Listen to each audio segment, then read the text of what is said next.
Good evening, I'm Pinky Webb. Tonight we ask the questions, we tackle the issues, we clarify matters, and we get on point.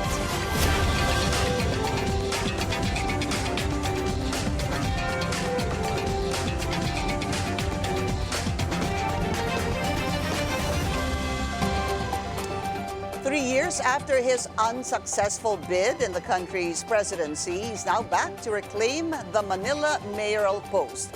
The newly elected mayor of Manila was criticized for running against his erstwhile ally, Honey Lacuna. Despite the controversy, the Manila Mayor-elect vows to be magnanimous in victory and work with others to make Manila great again. Let's get on point with Manila Mayor-elect Isko Moreno. Yorme, good evening. Maraming salamat sa iyong oras at sa pagbisita dito kahit na traffic. Oo, maraming salamat sa iyo, Pinky, at sa lahat ng staff ng Bilyonaryo at sa ating mga televiewers. Magandang gabi po sa inyo lahat. Hindi ka pa ba pagod? Konti lang. Siyempre, I have to deal with our volunteers. At least, the very least, thank them sa hirap for I think 8 months, no? 8 months of uncertainty and challenges. But I just want to be with them and try to shake hands as many as I can to show our gratitude as a team in Action Democratico. 8 months, 45 days lang po ang ano. Oo, but period. when you file your candidacy, well, marami ka ng activities to reach Paparamdam ka na. reach people, but we went back to the old ways, and I think there are things in the old times na pwede pa rin and applicable pa rin on how to talk to people, which is the town hall meeting. So we've been doing that since October 9, up and down. I mean, morning, afternoon with Chia Chensa and the Yormes Choice. And awa naman ng Diyos, dumating yung kampanya, settled na yung isipan ng tao because a lot of things were thrown against me, emotional, and some are technicals, but the people needs answer, and I answered it the way kung paano sa kalsada. Bakit ba, no? Bakit ba naisipan mo talagang bumalik? Ano ba yung nakita mo sa Manila na kinailangan mong balikan? Well, it started deteriorating. No? I've been telling ate and the group na sabi ko, I think hindi natin makukuha ng passion show. Passion show lang yung city's problem. No? We have to show, you have to create extra mile, effort to put things in right perspective. A lot of businessmen were worried about the zoning, the abuse in the zoning board, and the abuse on some government employees, and the basic services like the health centers, yun, masyadong ikinagalit yun ng tao when they had it online schedule. Yun nga yung narinig ko sa isa sa mga kampanya mo. Oo, medyo nagdamdam talaga ang tao doon. Plus, the fact that nangadugyot talaga ang Maynila. And we became, I think, the data will show we became #1 in the crime index in Southeast Asia. So this, well, hindi ko naman ipinagkait itong mga data na to, itong mga ano to sa kanila. Sinasabi ko to, but ikinipit balikat na lamang ng ilan. But when I went down, may insidente sa Antonio Rivera, may malaking sunog. I went there na nakikiusap yung mga tao, puntahan sila. So that's about 11 p.m. No? Then I went down and doon nag-start yung word na bumalik ka na. That thing viral. No? And sabi ko, why the people are looking for somebody? Kailan yun? Kailan yung binisita mo yung sunog? Anong buwan? I think July or August. Pero Yorme, kahit nasabihin po natin na nanggaling sa mga tao yung bumalik ka na, nung natalo po kayo during the 2022 presidential race, I know you had your own TV show. Yeah. Wala ho ba dun sa pakiramdam mo na, just to be honest, that you wanted to come back? You wanted, No. Kasi hindi ba medyo nabitin din yung iyong pagka-mayor sa Manila? No, not really, because I trust her. I really trust them. uh, all of them, including those two congressmen who were your guests, I think a few weeks ago. All of them, I really trusted them that they will do their job because modesty aside, ninurture ko naman lahat sila eh. Lahat naman sila participated. I did not govern on my own or capriccio lamang. I tried to involve them and nurture and hone them to do service. Siyempre, nung nawala na ako, medyo okay lang naman yung mag-iba ng kaunti kasi gusto mo na sarili mong, what you call branding or sarili mong pagkakilala. But yourself is, kumbaga di mo naman kailangan pasikatin ang sarili mo. Kusa ka naman sisikat kung nagtrabaho ko naman talaga at nagtatrabaho ka talaga. Naturally, people will love you. Remember, wala namang gastos talaga ang boto. Ang boto, binibigay ng tao base sa resulta ng trabaho mo. No? And a lot of things were not continued. So, I think that is the ng konsepto nung resulta, overwhelming result nung boto. Bakit hindi nila ginawa ang kanilang trabaho? So let's name them. I guess you're assuming, I'm assuming that's Congressman Abante, tama ba? And Congressman... Yeah, sila, mga yung mga alaga namin. Si Joel Chua. Okay, yeah, panalo si Joel Chua. Yeah, in a very slim margin. Si Roland Valeriano. Okay, mga si alaga Joel naman Chua namin. won by 4,000 votes. Yes. Valeriano won by 6,000 votes. Yes. Abante lost by 1,000 Yes. votes lang, ha? Yes. So, sinong sinasabi mong... Lahat sila, mga ka-team ko lahat yan. Mga alaga ko yan. Wala naman sa kanilang naiwan sa'yo. Lahat sila was with Mayor Honey. Yeah. Yes. Because maybe they opted to believe on what they want to believe that they're doing their job. Which I respect. As you can see, during the campaign, wala naman akong binatikos sa kanila except that yung personal attack nila, yun, tingin ko nag-boomerang lahat sa kanila. Okay, let's clarify this. Wala kang, sabi mo, wala kang personal na attack sa kanila. Of course, Yes. pag-usapan natin yan, no? Kasi sa Manila, please correct me if I'm wrong, Yorme, Sure. 6 districts, right? Yes. 6 po yan, dati iyo. Diba? Yes. 5 sa kanila pumunta kay Mayor Honey. Yes. Naiwan kay Mayor Honey, 1 Yes. napunta sa'yo. Sino po yung napunta sa'yo? Si Ernix Junicio. Okay, si Junicio. Alright. So, wala ngang naiwan sa'yo, pero hindi mo sila binatikos. Pero nung pumunta naman sa'yo, si VP Sara, at nangampanya talaga doon, ay siya naman ang bumatikos doon sa mga congressman, di ho ba? Hindi ko naman pwedeng pigilan ng damdamin katulad ng isang botante o yung kung ano sasabihin niya sa kandidato. Hindi naman pwedeng magbalat sibuyas ang mga kandidato o mga taong gobyerno kapag binabatik ko sila ng mamamayan. That's a price they have to pay of what they did to a person or to a group of people. But as a matter of fact, when we campaign, very clear yung message namin sa Yorme's Choice.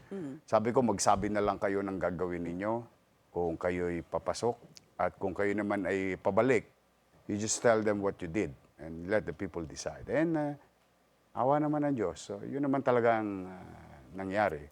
Doon sa 6 districts, no, Yorme, 3 yung were participating rather in the Quadcom or yung sa confidential funds. So I'll identify them, sorry. They are Congressman Joel Chua, Congressman Roland Valeriano, Benny Abante. Yung po, 2 po panalo, 1 casualty, 1 talo si Congressman Abante. Paano po yung magiging working relationship ninyo? Well, they have their own house. They call it the House of Representatives. I hope they will do their job there. And ako naman, nanawagan na ako sa mga leader at mamamayan na magbati-bati na. No? Because there's so much words thrown to us. Very hurtful. In fact, mararamdaman mo yun, alam mo sa proklamasyon. Even they're winning, nobody appreciate their winning. Nung tinaas yung kanilang mga kamay, ganun ba? Well, you can ask Paulo. He was there. Paulo Barcelona, reporter. From bilyonaryo. Wala talaga. But kaya nung naramdaman ko yon na there's so much hate against them, sabi ko na lamang, ano na tayo. Yorme, why is there hate against them? Is it because of VP Sara? Or is it because of you? I don't know. But one thing is for sure, alam ng tao na inalagaan ko sila.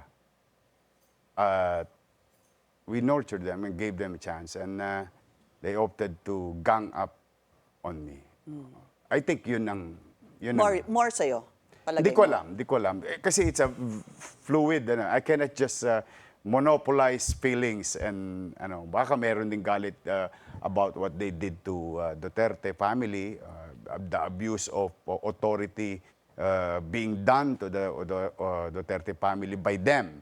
Those congressmen mentioned, and we saw it on television. Masyado naman kasing garapal, abusado, at ipinamumuka pa sa atin na kapag binabanatan nila yung isang kandidato, nagkakapera sila because they get 70 million, 100 million, AKAP, AIX, and so on and so forth. So I think even in the national slate, napansin ko alam ng tao alam ng tao yung sitwasyon. So they paid the price. And I think they should learn their lesson very well. It's a very painful lesson to any candidate. If I were in their shoes, I will feel the same. I have to, kailangan ko ayusin ang sarili ko kung ako yung nasa sitwasyon nila. Nung kayo po ay tumakbong presidente noong 2022, kayo po natalo. Yes. Marami din po ngayong sinasabing kagulat-gulat na natalo this election. What kind of advice will you give those who have lost the senatorial race, the congressional race, or even the local race? Yeah. Well, ako, Monday evening, I was watching television across channel, and I saw the trajectory. And I said to my team, si Tito Lito, sabi ko, maggayak na kayo, magligpit na tayo ng gamit. Bukas ang umaga, antabayan na lang natin to, bukas ang umaga, lalabas ako sa Capital Report. And immediately, I think, early morning, I congratulated, even though it is not official count, unofficial count by other stations who naka-hook up sa COMELEC server. Sabi na ako, I conceded, face losses, or alam mo, harapin mo na kagad ang katotohanan, yung mapapayo, harapin mo na kagad ang katotohanan, you move on with your life, and be a man enough to, accept defeat. Yung halimbawa, sinabi ko, congratulations sa President-elect Ferdinand Marcos Jr., at marami salamat sa supporters natin, tahimik na tayo, umuwi na tayo, magpahinga na tayo. Because why do you have to say that? Let's put that in a community level. Kapag hindi ka pa sumusuko at alam mong talo ka na, mainit pa rin ang ulo ng mga tao mo. At damdamin, yung alimpuyo ng tao, nananatili pa rin. But as a leader, ikaw na mismo lagi ang nagsasabi, ano na, tiklop na lamesa, tapos na telon, bumaba na telon, uwi na tayo, pahinga na tayo, maraming salamat. I think that's the first advice, because the fastest that you can move on with your life, yung sakit, masakit matalo po. I'm telling you, twice na ako nadadali. Senator, Presidente. Masakit matalo. Don't get me wrong. Iiyak ka lang saglit. Pero be man enough. Talagang ganun. May panalo, may talo. Then you can move on with your lives. Because if not, para ka nananaginip lagi. Napapanaginipan mo lagi yung hindi mo matanggap sa buhay. So, para bang lead by example, tanggapin mo, sabihin mo, announce it so that your followers will also accept it. Parang ganon. Yes. So maybe that would be the advice you would have. Just very quickly before we go on a break, kayo ba nung araw ng eleksyon ng 2022, did you know you were gonna lose? No. Yes. Sa perspective ng data gathering, the last survey was done, I think, a week before And if you are talking of 7,100 islands with that kind of lead based on surveys, sabi ko, ano to, exercising in futility na to. Oh. Yari na tayo. Oo. But we must continue.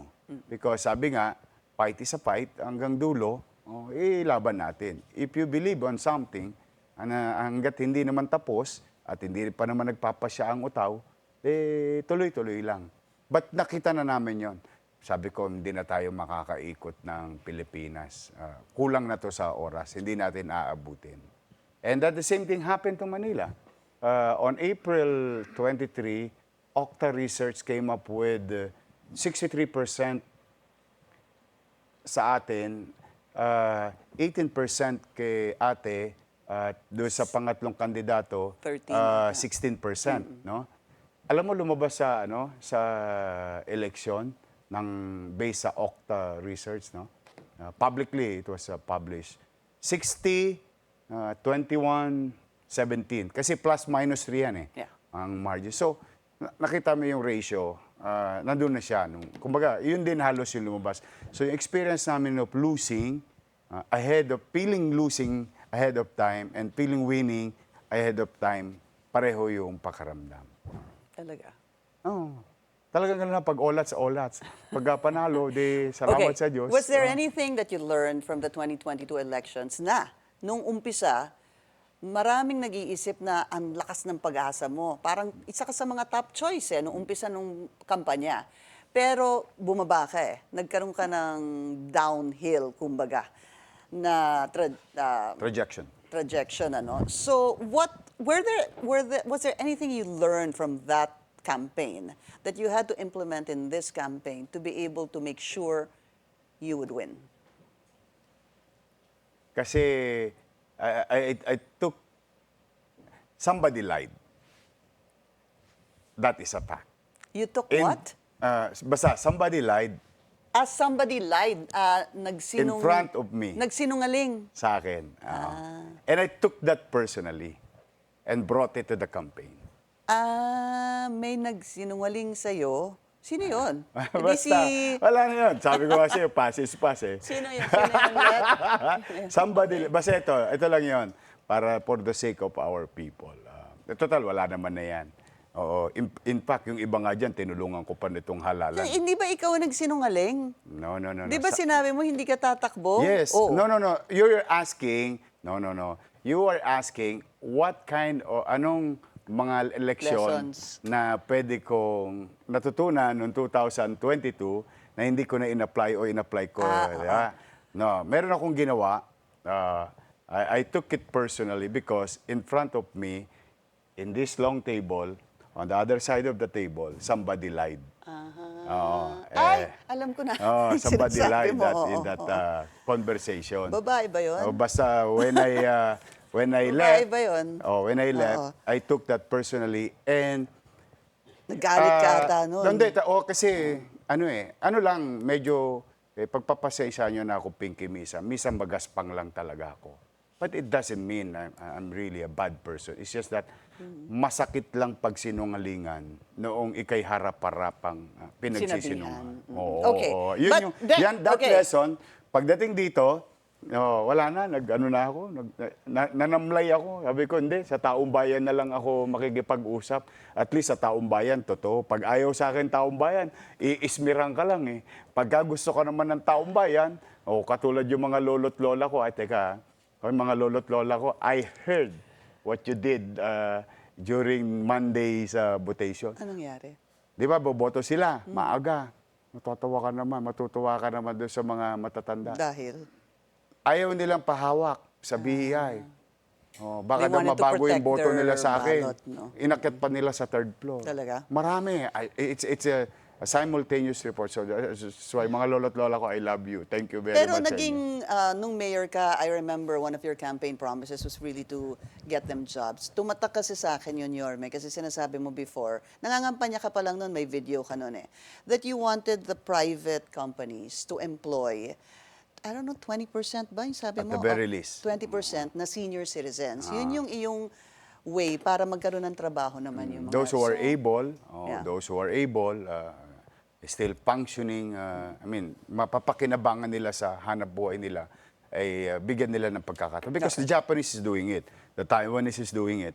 So I think the Filipinos can do it sa mga lolo't lola natin. And in fairness, shout out sa Jollibee, McDonald's, Yun ang hiningan at kung sinabihan sino-sino mo pang eh, di mga ba? kumpanya. Pasensya na kayo, kailangan kong batiin. I have to give credit where it's due. Those company really hired PWD, solo parent, and senior Yeah, citizen. that was very important when you did that. We need to take a very short break. We'll be back with Manila Mayor-elect Isko Moreno. Stay tuned. This is On Point.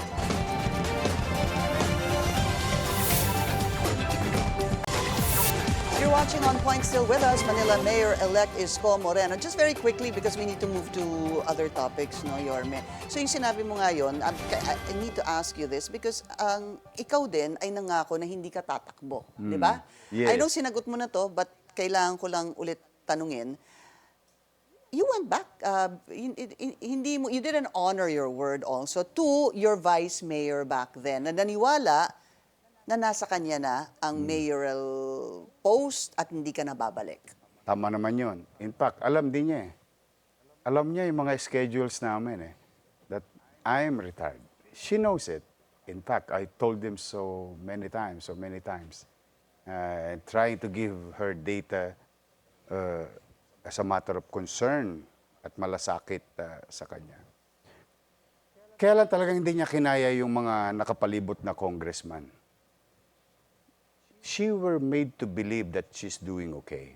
And those people, yung mga congressman na yun, ano naman yun eh, personal interest lang naman ang gusto nung mailigtas ang ulo nila. My concern is the people of Manila. I asked the people of Manila to vote for you. At some level, whether it is small, I don't know how you sukatin, no? Yung kung paano mo susukatin. I said you are a good mayor. And you did not.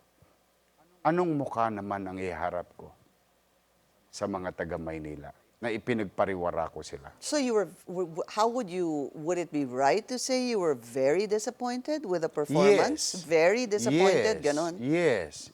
And we ran a data, I think that was May or June, may isang nagbalak sa Maynila. Tinest namin data. And it's overwhelmingly mananalo yung tao na yun. May nagbalak na tumakbo. Yes. Nira niyo yung nag-survey kayo. Yung particular person na yun. Hindi si Sam Versosa. No, not Iba him. pa?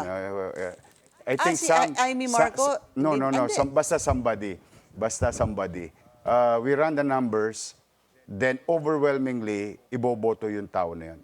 Si Sam is running for Congress. I think he bought also a data in my absence. Kasi madalis ang bumili ng data eh. For them, 2 million is nothing. No? Mga kandidato, mga bilyonaryo naman yan eh. Then, Ikaw hindi? sinubok namin ngayon. Sabi ko nga, maglagay ka nga ng karga, tanong. Karga, yung rider question. So, tinest namin itong mga taon to, talaga si Ate Tel Ender. Sa dulo siya ng walang hanggan. Sa totoo lang. Total, tapos naman ang lahat. In hindsight na tayo, no? Parang, sabi ba't ganun kasama? Then, nag-rider kami. Nung nag-rider kami, naubos lahat itong mga magbabalak. And overwhelmingly, at 81%, including others, yun ang lumabas na. No? Quick question about that. I know you're not gonna say who this person is, but yung nagbalak, wala ho ba siyang kakayanan? Sobrang dami niyang kakayanan. Sobra. Okay. Sobrang dami niyang kakayanan. Hindi ko masabing who is she. Basta, they have resources. She Political diba? weight and other resources and means, no? Okay. Kawawa naman ang ate ko. Di talaga nababagabag ako. And I told them, ito yung... Pinakita mo. Tapos wala. Hindi ko may kwento sa yung mga masasakit na salita. It's so painful that pinagmamalasakit mo sila. Pero the words that hindi mo makakain, lalo na yun si Joel Chua, who lied here in this show, na wala siyang sinabi in your face, all of you here, na hindi raw niya ginawa yun. No, that's not true. You said something. You said something that even you yourself cannot be proud of.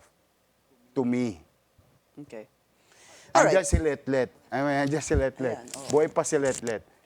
Dalawa kayo ni Roland Valeriano. Ngayon lang ako sumagot kasi hindi ko kayo sinasagot ng kampanya. Ayoko ma-blur yung damdamin ng tao. Gusto ko fix ang eyesight ng tao based on program of governance ang i-offer. But in hindsight, yung dalawa na yan, said something na kahit ikaw, Pinky, hindi mo makakain. Yun ang katotohanan. O now, kung gusto nyo, total, tapos naman ang lahat, edi magpa-lie detector test tayo. Kumbaga, para malaman natin kung sino nagsasabi So, ng you're totoo. not at liberty to tell us ano yung sinabi nilang dalawa? Hindi mo makakain. And the way the actuation, you're in the corner, the way, the physical actuation on how they treat you, yung kung paano ka pagsalitaan ng mga taong at one point in time, they are in the streets, you believe in them, nurture them, hone them, give them chance, you're happy, you became successful, and the least thing that you can, expect is, pare, kape naman tayo. But yung sigaw-sigawan ka't pagsalitaan ka ng hindi maganda. And you have a balls to say in Bilyonaryo that wala kayong sinabi. Okay. You're fooling the viewers and the broadcasters. Be man enough. Anyway, tapos na ang halalan. At least, magkikita-kita pa rin naman tayo. Ngayon ako sumasagot. So not to confuse the people based on emotional voting. I really wanted the people of Manila decide based on performance. But now, Pinky, I'm here telling them straight, be man enough. Total lang, tatapang nyo sa Quadcom eh. Pag dito sa television, mukhang di ko maintindihan. But pinatawad ko na kayo. O gusto nyo naman marinig. Kung ang Diyos ay nagpapatawad, ako pa kaya tao lang. Pinatawad ko na kayo. Nakamove on na ako sa buhay. Yung pagpapatawad mo ba, of course, mayor ka naman, lawmaker naman sila, magkakaroon ho ba ng pagkakataon na... Huwag silang lalabag sa batas. Is that a warning? Of course. It's a fair warning to everyone. The people of Manila deserves better. They wanted certainty. They wanted rules are put in order. And it's applicable to everyone. No abuse will be done by this congressman under my watch. No. Not a single day. All right. Pag mali kayo, mali kayo. Kung kinakailangan arrestuin ko sila, I'll make arrest. That is a promise. That's how Because that is serious a you are. commitment to the people of Manila. Kasi yun ang kinumit ko sa entablado eh. Di ba na maliwanag naman sila, mga tolongges, magbago na kayo ng address. Hold up pair is not chair. Ikinumit ko yun sa taong bayan and the people replied, showing this much overwhelming votes. So, kung gusto nila, magtrabaho sila, maglingkod sila sa taong bayan, I'll support them. Don't get me wrong. Pero wala nang pribilehiyo ngayon. Okay.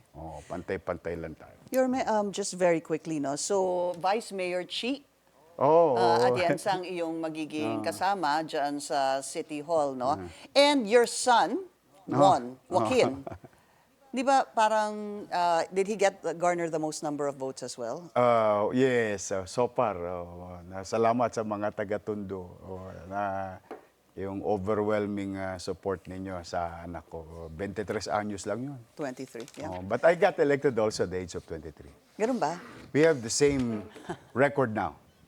Okay. Pareho kaming 23, no? Oo. Okay, so Youngest mabilis ever. na lang to kasi pinapa-overtime na tayo. Anong unang-una mong gagawin pag upo mo? Yun na lang. Kasi dati, thank di ba, you. palaging ang daming, palagi kang 12 ng gabi, 11 ng gabi, naka-Facebook live ka, tinitingnan mo yung mga daan-daan, ganon, sinisita mo yung mga tao. Gagawin mo pa rin ba yun? Of course, yun naman ay nasa natin. But first things first, I think I have to address the cleanliness of the city.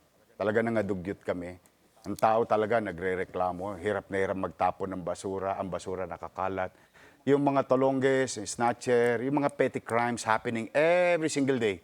Of broad daylight, midnight, and ayun, talaga, we will confront that. And we will go back to MBN, you know, the way it was, minimum basic needs. Housing, education, healthcare, and jobs. Again, jobs. Jobs create certainty sa buhay ng isang pamilya. Kapag ang tao ay may hanap buhay, hindi yan makapag-iisip ng masama sa kapwa niya. So that's why we are very particular with creating jobs. And I hope I'm now using the show, calling the attention of those businesses to go back again and trust again the City of Manila, invest again in the City of Manila. Huwag kayong mag-alala. The sauce for the gander will be the sauce for the goose. No? We will apply certainty, pantay-pantay ang rules to every business prospect that will provide opportunity for our people. Sige. I wanted to, we'll probably just have a part 2 because I'm sure you have a lot on your plate. Madami ho kayong gagawin. Babalik naman ako dito. So, ay, talagang Mag-uulat ako babalik. sa inyo ng 100 days. Sige. Oh, Ayun promise. na, 100 days. We'll have promise. mayor na by then again. May awa Mayor Diyos. Isko Moreno. Tsaka ako na po tatanungin kasi syempre dami din nagtatanong, aalis ka na ba ng Maynila pagkatapos itong 3 taon? Hindi na. Sige. Nangako na ako, posam ako. Sabi ko, hindi, titirahin ko na to ng 9 years. Hindi, totoo naman. Pinangarap ko yung para sa tao. Ngayon, nagdesisyon ng tao, pahinga ako, binalik ako ng tao. Mga batang Maynila, todits na lang tayo. Bumalik ka na. Again, if I'm not asking too much to the people who are watching, I cannot do this alone. I need everyone's cooperation. But basta garanti ako sa inyo, ibabalik ko sa inyo ang kapanatagan ng pamumuhay sa Manila. But I need your help. I need everyone's cooperation. At the end of the day, tayo rin magkikita sa finals. Tayo rin mga batang Maynila. And special shout out sa mga lolo't lola ko, mga senior citizen. I love you. Ingat kayo. Abangers? Abangers. Abangers daw. Abangers ang kanyang pagbabalik sa June 30. Tama ba? June 30, Abangers. All right.